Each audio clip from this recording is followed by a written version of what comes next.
your smile. Now the sunshine brings the light.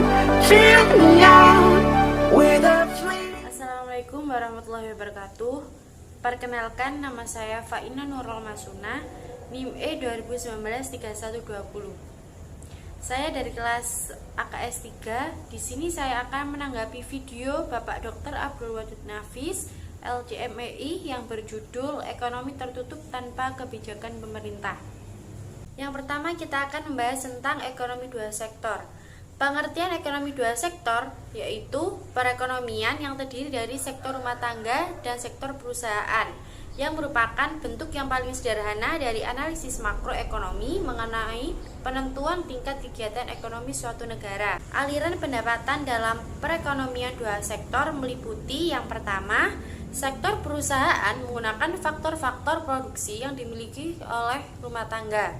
Yang kedua, sebagian besar pendapatan yang diterima rumah tangga akan digunakan untuk konsumsi, yaitu membeli barang dan jasa yang dihasilkan oleh sektor perusahaan. Yang ketiga, sisa pendapatan rumah tangga yang tidak digunakan untuk konsumsi akan ditabung dalam institusi keuangan. Dan yang keempat, pengusaha yang ingin melakukan investasi akan meminjam tabungan rumah tangga yang dikumpulkan oleh institusi keuangan. Hubungan antara konsumsi dan pendapatan. Yang pertama, pada pendapatan yang rendah, rumah tangga mengambil tabungan, yang berarti rumah tangga harus menggunakan harta atau tabungan masa lalu untuk membiayai konsumsi. Yang kedua, kenaikan pendapatan menaikkan pengeluaran konsumsi. Sisa pertambahan pendapatan ditabung.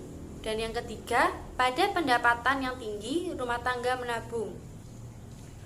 Pendapatan rumah tangga adalah faktor terpenting untuk menentukan tingkat pengeluaran. Pengertian investasi. Investasi dikenal dengan nama penanaman modal. Investasi juga merupakan komponen kedua yang menentukan pengeluaran agregat.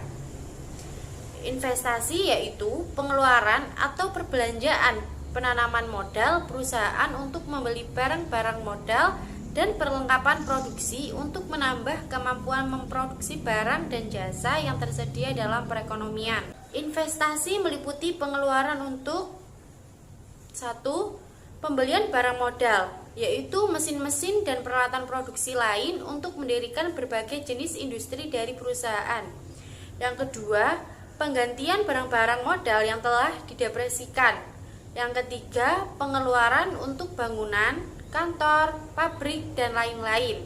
Yang keempat, pertambahan nilai stok barang-barang yang belum terjual. Jumlah investasi tersebut disebut investasi bruto, sedangkan investasi neto didapat dari investasi bruto dikurangi depresiasi. Fungsi investasi merupakan fungsi yang menunjukkan hubungan antara tingkat investasi dan tingkat pendapatan nasional. Fungsi investasi dibagi menjadi dua. Yang pertama, fungsi investasi otonomi, yang merupakan investasi yang besarnya tetap atau jenis investasi yang tidak terpengaruh dengan besarnya pendapatan. Yang kedua, investasi terpengaruh, yang merupakan investasi yang besarnya dipengaruhi oleh besarnya pendapatan nasional. Semakin tinggi pendapatan nasional, semakin tinggi investasinya. Faktor penentu investasi. Yang pertama, tingkat keuntungan yang diramalkan akan diperoleh. Yang kedua, suku bunga. Yang ketiga, ramalan mengenai keadaan ekonomi di masa depan. Yang keempat, kemajuan teknologi. Yang kelima, tingkat pendapatan nasional dan perubahannya. Dan yang terakhir, keuntungan yang diperoleh perusahaan-perusahaan. Sekian video tanggapan dari saya. Wassalamualaikum warahmatullahi wabarakatuh.